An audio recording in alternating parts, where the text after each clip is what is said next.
What's good, everyone, and welcome back to another reaction video. Today we are reacting to Game Theory. Don't trust Ollie. Alright. So, we're finally at the point that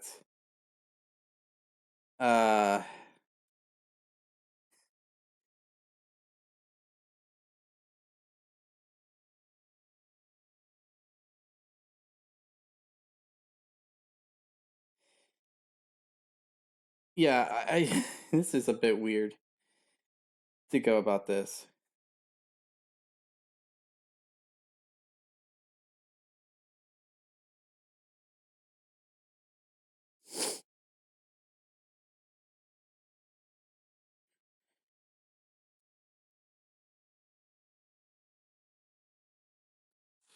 But now we have a new host for Game Theory, and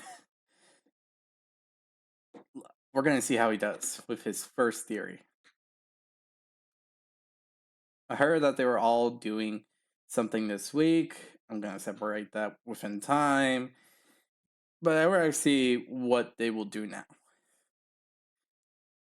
I already mentioned this before. On the video that came out on Tuesday. So let's see how this turns out, alright? So, hope you all enjoyed this reaction video. If you do, hit the like button down below. Hit the subscribe button to support the channel, support the content provided, and so on and so forth. Hit the notification button, be notified immediately when the video comes out. If you want to see the original video, the link will be down in the description below. So, if you want to see that first, before seeing my reaction, pause the video right now, check out the original. If you have any. Yeah. If that's all, yeah. Let's start then.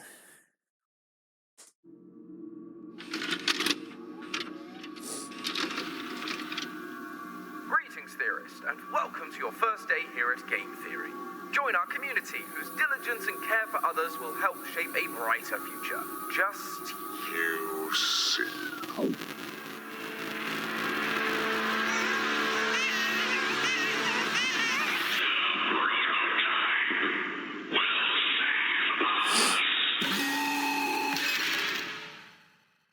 Hello, Internet. Welcome to Game Theory, the show that might be a little late to the Poppy Party, but hey, so are mob games, so fair is fair. Now, I'm sure you're probably wondering why MatPat suddenly sounds British, so let me introduce myself. I'm Tom. I'm from England. I'm allergic to apples. I want to be Dorko at axe throwing. Oh! Oh! And this. Really? Well, good on you, Tom. This is gonna take a while to get used to, but educate us. Tell us your theory on Poppy Playtime. The new chapter came out and all that, and me trying to record it is a pain in the freaking butt. So tell me what you have for this new chapter. This is my very first episode as the host of Game Theory. That being said, this is far from the first Game Theory I've ever worked on. I hadn't actually done the math until writing this episode, but it turns out I've written around 140 theories over the last 3 years working here, which is wild. And I've covered so many different topics too. ARGs like Welcome Home, science and math episodes like Tom Nook is a Crook and Markiplier's Perfect Pokemon, which was fun, if not a little weird. And of course, I've written my fair share of indie horror lore for franchises like FNAF, Cooking Companions, and the topic for today's episode, Poppy Playtime. In fact, I've been working on Poppy Theory since the very first video back in 2021. Yeah, much like Matt has been around since the very beginning of FNAF, I have been around since the very beginning of Poppy. I was there analysing every game, every spin-off, every trailer, trying my best to solve what the heck was going on in this abandoned factory. Now, over 2.5 years later, we finally gotten to dive into Chapter 3 Deep Sleep, and oh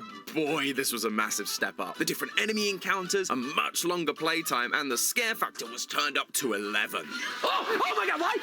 How? Weirdly, not the scariest teacher I've ever had. High school theater was rough. But that moment's a little way into the story, so let's start from the beginning. We are dropped down a trash chute by the big bad of this chapter, Catnap. After escaping being crushed, we find our way down to a giant underground orb that contains the mysterious and horrifying location that's been teased since the end of Chapter 2, the Playcare. As we descend, we are introduced to a new character, Ollie, a young boy that speaks to us over a telephone and is working alongside Poppy and Kissy to take down the prototype. I know you're probably mad at Poppy for not letting you escape, but she needs you. We need you. You are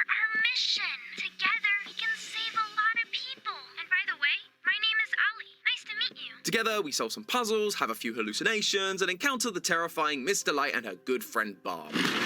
Finally, after all that, we come face to face with Catnap. And hey, a final showdown that isn't a chase sequence. Look at you, Mob Games. You really are growing up. After electrocuting Catnap, the prototype lowers his hand from the heavens. Catnap kneels in worship of his god, and 1006 stabs him in the face. We bring back the power to the Playcare, divert the red gas, and use the elevator to escape even lower into the facility. Seriously, how deep does this factory even go? Eventually, this game's gonna be us just trying not to melt from the heat of the Earth's core. But as we descend, we hear the final scream of Kissy Missy fighting something. Poppy yells after her, but we're too late. We lose the light, darkness takes over, and the chapter ends. It's very dramatic and definitely made the wait worthwhile, but Mob Games didn't just increase the quality of the mechanics, they also filled it to the brim with the good stuff. That's right, this Sky Dome is bursting at the seams with lore. We've got more VHS tapes, notes, death messages, all that show us that we were right about the red gas, what the Hour of Joy was, and when it happened. But while this chapter proved some of those theories right, it also threw other theories into question. Namely,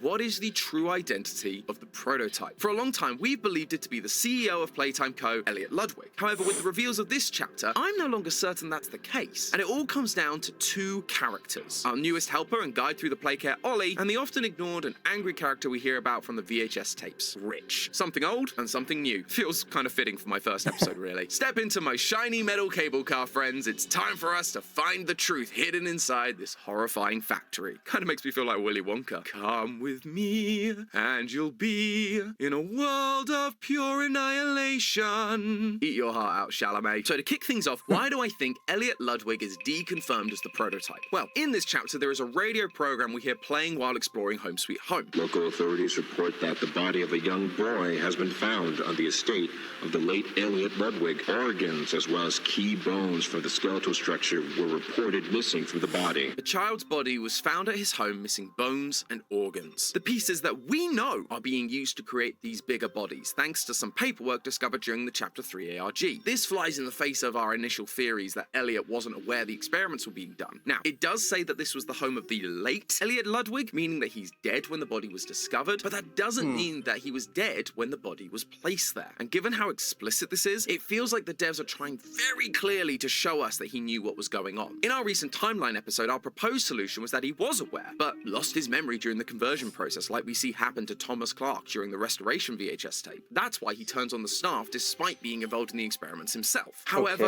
I'll be the first to admit that this is pretty speculative. We've not heard from Elliot Ludwig himself outside of the announcement for Playcare. We've assumed that he would become angry because we feel like he wanted to help the kids rather than hurt them thanks to the adoption posts around the factory, but it's a pretty loose connection. I also found this post from Reddit user Infinite Universe on the Game Theory subreddit that showed a drawing from Elliot Ludwig's office during Chapter 2. This drawing is addressed to Elliot, but notice what's at the top of the picture. Mummy Longleg's arm, meaning Mummy, experiment 1222, had to be in existence while Elliot Ludwig was still alive, so he cannot be experiment 1006. It's basic math, so this isn't exactly new evidence for Chapter 3, but it is great evidence nonetheless, and it was certainly new to me. Good job on finding that one, guys. So if it's not Elliot Ludwig, then who is the prototype? For that answer, we need to take a look at our something old, Rich. If you have no idea who I'm talking about, I don't really blame you. To be honest, I kept forgetting who he was between chapters. Despite appearing in every installment, he doesn't seem to have any connection to the story whatsoever. He was working in the storage rooms in Chapter 1, he got demoted in Chapter 2 to the, quote, Island of Misfit Toys, which, you know, nice Rudolph reference there. But third time's the charm, I guess, because now in Chapter 3, he's back with another VHS.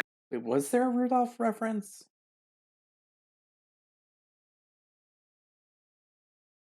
I never really put that together, to be honest. Shows what I know. I understand nothing about references. That's in one of the caves we explore outside the Playcare. When I heard his name, I realized he had to be important to all this. And thanks to this new VHS, I think we know why. Have a listen and see if anything jumps out to you. I take it you're not a fan of displays, are you? Nope. Never liked the feel of it. I mean, don't you think these kids deserve some real sunlight instead of floodlights and painted skies? We're not even allowed to talk to these kids. Isn't that... Sorry, Stu. Sorry? That doesn't sound like the Rich I know. Well, trying to stop being so pissed off all the time. My wife says I'm a lovely man, but I gotta control my temper. Did you catch it? Rich actually cares for these kids. In his very first tape, he mentions how he feels the orphanage is a good idea, but he also points out it's very on brand for the company, so it makes him seem distant. But in this tape, though, he outright says how he feels about this place and how it treats the orphans. Underneath his aggressive exterior, he cares for them, and that attitude seems to be working in his favor. You know, Richie, with my retirement coming up, they've been pushing hard for me to choose my replacement. I'm thinking about giving the role to you. Really? Really? Nothing official yet, but I think there's a decent guy beneath all that graft. He's getting promoted. It's unclear to what position, but we do know that the higher up in this company you get, the more you begin to learn about the true nature of things. It's the executives at the company that are running the Bigger Bodies initiative. And so there's a chance that dear old Rich here got promoted and was clued into what was going on. And given his love for these kids, I have a feeling that wouldn't sit too well. This puts Rich in an interesting position as it primes him to potentially be the true identity of either the prototype or the player themselves. We know the player is an ex-employee thanks to the descriptions from Chapter 1. The player was recognized by both Mummy and Mr. Light, meaning he had access to both the game station and the playcare, areas that were only really operated by staff members involved in the experiments. Plus, when we looked at the slides of the executive staff members in Chapter 2, one of them was conveniently missing a name, likely so he couldn't figure out who we were. If Rich is getting promoted, there's a chance he was given access to these facilities and continued to climb the ladder to be an important part of the team. So much so that he was informed of the experiments they had been doing, which would have horrified him and likely led him to quit, only to return years later. The problem is, the letters that fell off the sign of the executive slides don't spell Rich, or Richard, or anything that would point towards him being an executive. The tapes also show Rich to be an aggressive type who isn't afraid to speak his mind. For him to miss the hour of joy, he would have had to just run away, which doesn't feel in character for him. I also don't think Playtime Co. would be particularly happy with someone who knew what was going on and had a tendency to make a fuss about it, just leaving their position. I mean, just look at Paul Rowan Stoll, fed to Boxy Boo for discovering the truth and planning to release it to the public. Which is why I think it is far more likely that Rich is the one that goes on to become the prototype. The VHS shows that while Rich is trying to keep it under control, he has a temper on him, which matches nicely with the prototype's violent tendencies. Because the next day I got demoted down here to the freaking island of misfit toys! The prototype seems to possess an unprecedented level of intelligence, as well as an alarming willingness to commit violence. Rich is also temperamental, flying into these aggressive moods with very little prompting. Just hard to be happy about it when manufacturing's on our necks about it, because we can't fight stupid ugly boxes! Which is exactly how Leith Pierre described the prototype during the Chapter 3 ARG, temperamental. Now, we know these experiments can lose their memories, like Thomas Clark did during the Restoration VHS, but most experiments do retain some kind of core personality traits. For example, Catnap has unwavering faith in the prototype, something he had back when he was the orphan Theodore. And so the prototype being aggressive tracks with Rich's predisposition. There's also the prototype's initial... Okay, I can see where he's going with this. The prototypes would have to keep a key personality trait that allows them to be what they are at this current point, keeping some form of memory of who they are and all that. So, yeah, I can see how that fit.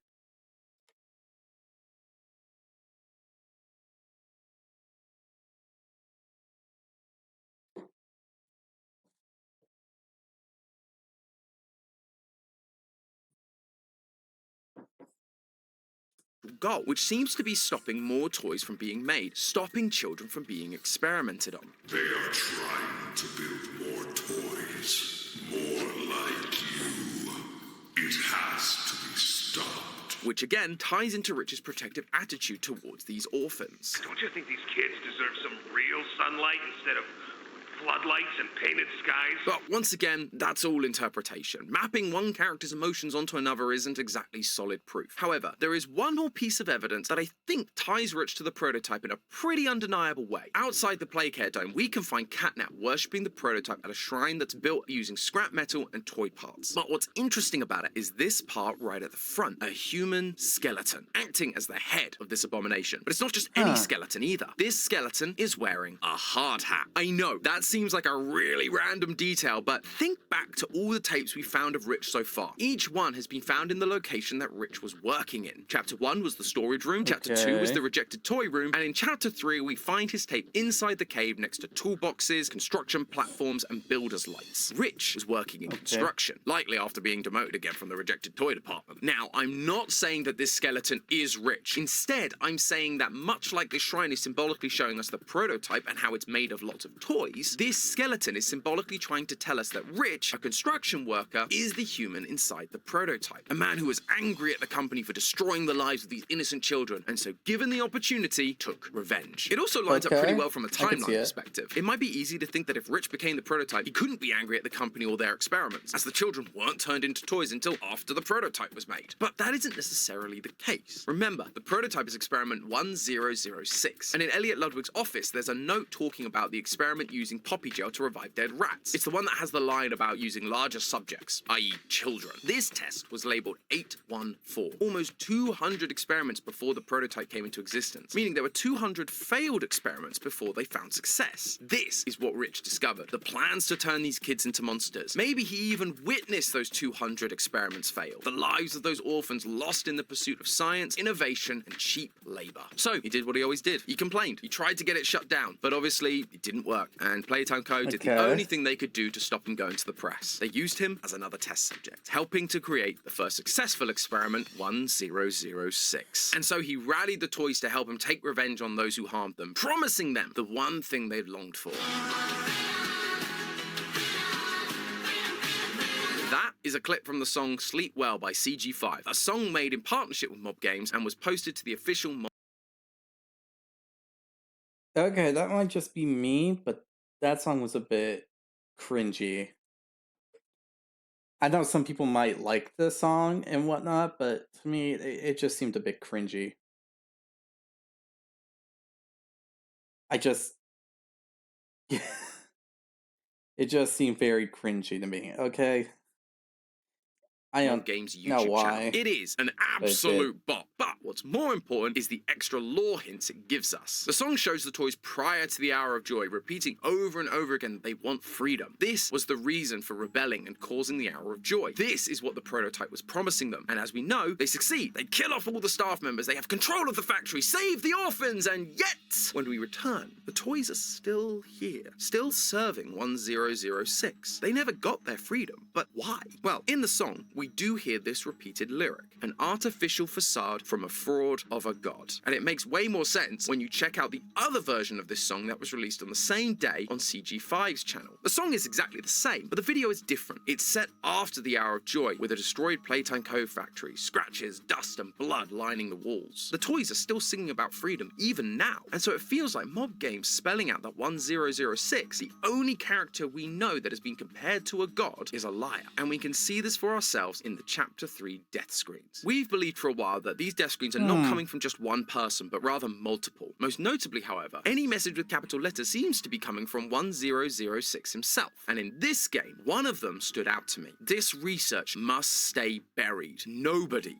may leave. He was never going to let the toys leave the factory. Instead, he wants to keep everything locked away. And I get it. I'm not sure the world is going to be super accepting of a bunch of flesh-eating sentient toys. But more importantly, if all these experiments were done in the pursuit of cheap labor and eternal life, it wouldn't take long for others to try and do the same thing again, harming more children and causing more pain. The toys from Playtime wouldn't be safe either. Okay, I understand now. 1006 wants to make sure that this incident will never happen again. And if it meant that whoever is a part of it, be it the toys or not, has to stay for the rest of their lives, it won't matter. because it knows the grand scheme of things. It knows what will happen if the toys are let out. People will experiment, they will observe, they will study, they will try to replicate. They will go above and beyond just to do it. Heck, the government might even attempt to do it in secret, hoping that it can help revolutionize their military or something else. And that is sadly something that will be 100% true. Because that is the general thing when it comes to these types of subjects. Is it fair? No. Is there anything someone can do about it? Not really. It's just something that can't be helped.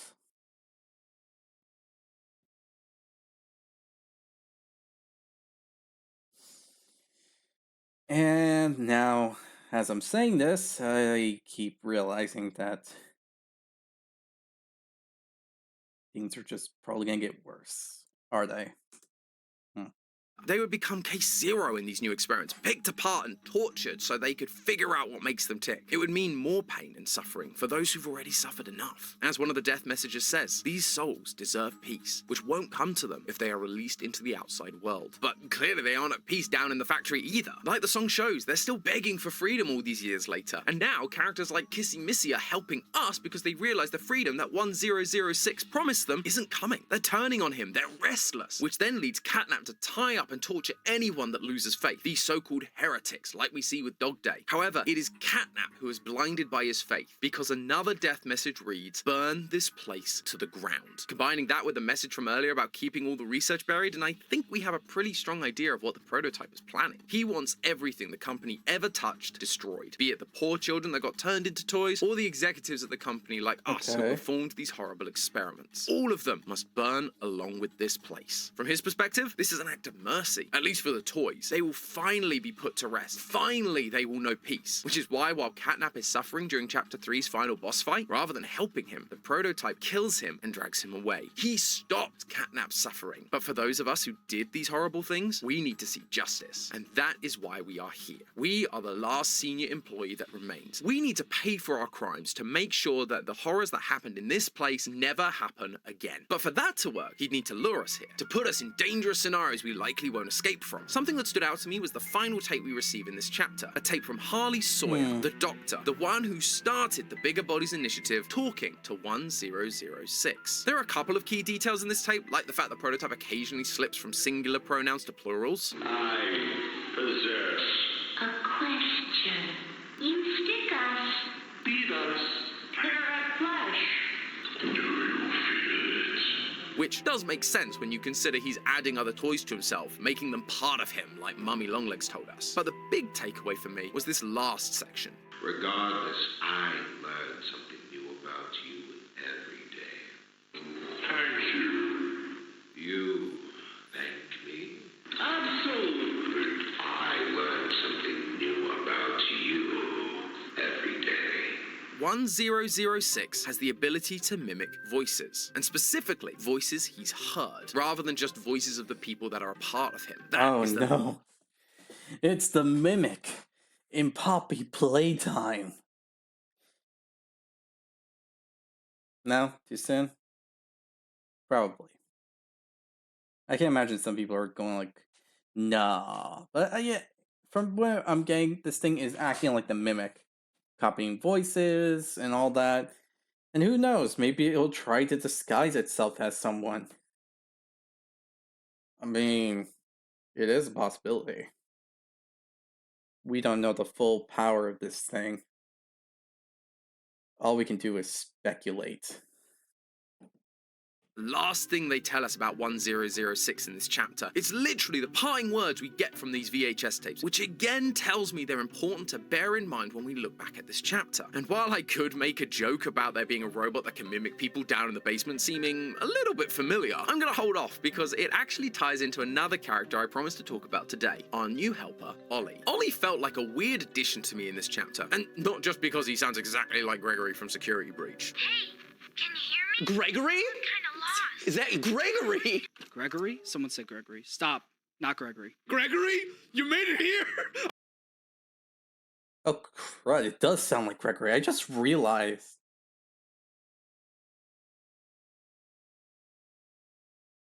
Jeez. My head is not in the game today. Heck, it probably wasn't in the game when I was playing the thing. Jeez. Oh no! Okay, not playing the thing. I actually got the game, and then my little sibling wanted to play it, but you can get where this is going. They need help with horror games. I'm usually in the one they go to, even though I don't know anything about it. Who's this? Gregory? No. Check this out. Look at the two... Gregory. Yeah, you're not really helping the whole FNAF connection here, Mob Games. Regardless, I found his presence odd purely because of one crucial detail. He's a child. The factory has been abandoned for 10 years. Any child that somehow survived this long would be at least a tween at this point. And he does have to be inside the factory as well. Otherwise, how does he send us keys to the various parts of the playcare? It also seems unlikely that this is just a toy with a child's voice. Every toy we've encountered, Mummy, Poppy, Dog Day, all have adult voices. So if he was a toy, he wouldn't sound the way he does. But then, who is he? Simple. I'm suggesting that Ollie is a voice that the prototype is using to deceive us and Poppy. There's this drawing from chapter 2 that shows a child playing with all the bigger bodies, and in it you can actually see Poppy standing there playing with the child. Poppy is the one that tells us to trust Ollie, which makes me think that he might have been a child she played with in the facility, and that's why she's willing to trust him. Plus, if you go through the game files and look at previous maps, you can find a room in Home Sweet Home called Ollie's room, meaning he was a real child in the playcare at some point, which would have allowed 1006 to mimic him. And here's the thing, up until now, we've managed to escape both the likes of Huggy Wuggy and Mummy Longlegs without any help from anyone. Why now do we suddenly need help to get through the playcare? Sure, Ollie does have all the keys to the facility, but when it actually comes to things like puzzles and monsters, he doesn't offer us any help or advice. He goes quiet and just leaves us to it. The only time he speaks to us is telling us where to go next, leading us into more and more danger. When you beat Catnap, you also get this weird line. Wow, you did it! You must feel pretty good. With Catnap dead, you're one big step closer to the prototype. One step closer to winning. You've made your choice. You're staying to help Poppy. Well, finish the job. This win is yours. The words are technically correct, The best kind of correct. but the tone feels off, almost sarcastic, especially that line, "You've made your..." That actually made me get chills. No joke, I'm still getting chills at the moment. It's just weird. Does anyone ever feel that or ever felt that when it came to this subject? Because I'm pretty sure I'm feeling it Like, really my guy, badly I've now. been helping Poppy since the beginning. That hasn't changed. And also, I couldn't escape even if I wanted to. What I think this is a slipping of the mask. Ollie accidentally revealing his true self because he doesn't want us to win. He wants us dead. Now, he doesn't speak entirely in plurals, but as I mentioned earlier, neither does the prototype, especially when he's mimicking someone else. I learn something new about you every day. I learn something new about you every day. That being said, Ollie does occasionally use lines like this. But she needs you. We need you. You are our mission. You are our mission. In the context of the scene, it feels like he's talking about Oh. him and Poppy, but calling us their mission feels like a strange choice of words, especially when you remember that 1006's mission is to lead us here and kill us. Throughout the rest of the run, he also uses we a lot, again, in a way that could be interpreted as him talking about himself and the player, but then there's lines like this. We need to make that red smoke go left instead. The "we" in the subtitles is capitalized, and despite multiple updates to this game, it's still there, at least at the time of recording, which makes me think it's a purposeful decision. This isn't the first time we've heard from Ollie either. During the trailer from Phase 3 of Project Playtime, we actually hear him giving the opening monologue, teasing us as to who he really is. Compassion is the discarded gem of the Forsaken. Call me a Forsaken fool. If that's not him admitting he doesn't care about us and our freedom, I don't know what is. He has lost his compassion, just like Rich, the prototype, lost his compassion not only for his fellow staff members, but also for the children he wanted to protect. He will kill anyone that stands in his way, just like we hear happening to Kissy Missy at the end of the chapter. Him telling us that he is a wayward plaything cast aside and lost in the depths of abandonment is literally what happened to the prototype. He was just a plaything to Harley Sawyer, and then eventually cast aside into the depths of the facility once he finished serving his purpose. And remember when I said that 1006 speaks in capital letters? Well, in Project Playtime, the VHS tapes use the same capital letters, and its use of plurals seems to confirm that our theory that this is 1006 is right. We understand you desire answers. You wonder who we are. It was your doing that made us. And in Phase 2, we actually receive a gift from 1006. You may have noticed it. It is the phone, a telephone that will be oh so familiar to anyone that has played Chapter 3. Hey, can you hear me? The telephone, the monologue, the mimicking voices, it all points to our new friend Ollie actually being the prototype. A fake voice mimicked from a child he once knew to give us a false sense of security and allow us to be manipulated. All in the hopes of fulfilling his goal of burning down the company that has tortured so many people. But after all this time, the prototype, Rich, the once kind man who dared to stand up for what he believed in, he doesn't care who he hurts. You, Poppy, even the children he swore to protect. Their deaths are now just what it takes to see Playtime Co.'s legacy removed from the face of the earth. And so, if we want any chance of surviving the next chapter, we need to remember one thing. Don't trust Ollie. And also remember, that's just a theory. A game theory. Thanks for watching. And if you're hungry for more Poppy lore, well, have I got a video for you. Over on the left, you'll find the Poppy Playtime timeline that we did just before the release of Chapter 3. It's a little out of date in places, but I promise you it's a great video. If you want to learn a little bit more about me, you can always go and watch the video on the right, an episode of GT Live where Matt and I discuss the behind-the-scenes lore of episodes I've worked on. As always, don't forget to subscribe, and I will see you. Okay, so yeah. Tom's beginning to this whole thing is pretty interesting.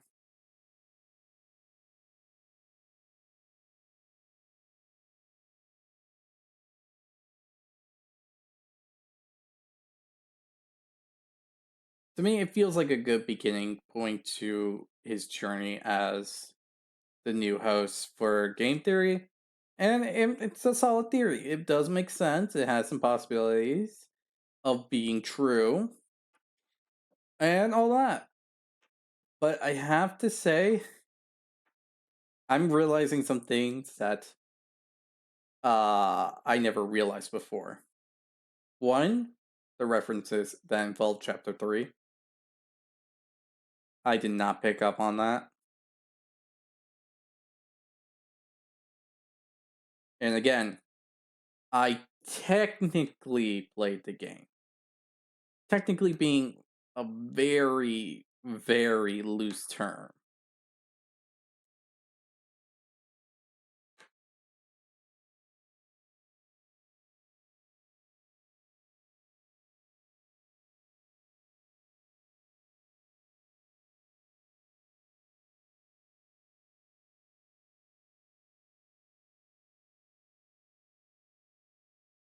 So, what does this mean now? I wonder. Are we gonna get like a mimic fight where we can't really leave, but we have to destroy the whole place? I mean, I would believe that to be true. It does sound very likely now that I think about it. But yeah, other than that, the whole, well, you know, why is Gregory's voice actor in this? That is very confusing to me. It's weird. and I don't know how to take this. But anyway, I hope you all enjoyed this reaction video. I'm processing this whole thing. I'm trying to get used to the fact that we have Tom now. He seems like a cool dude.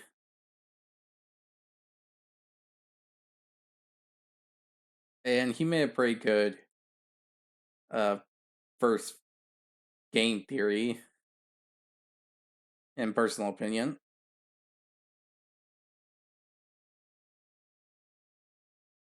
But yeah, other than that, I hope you all enjoyed this video. And yeah. Other than that, I'll see you all in the next video. Bye.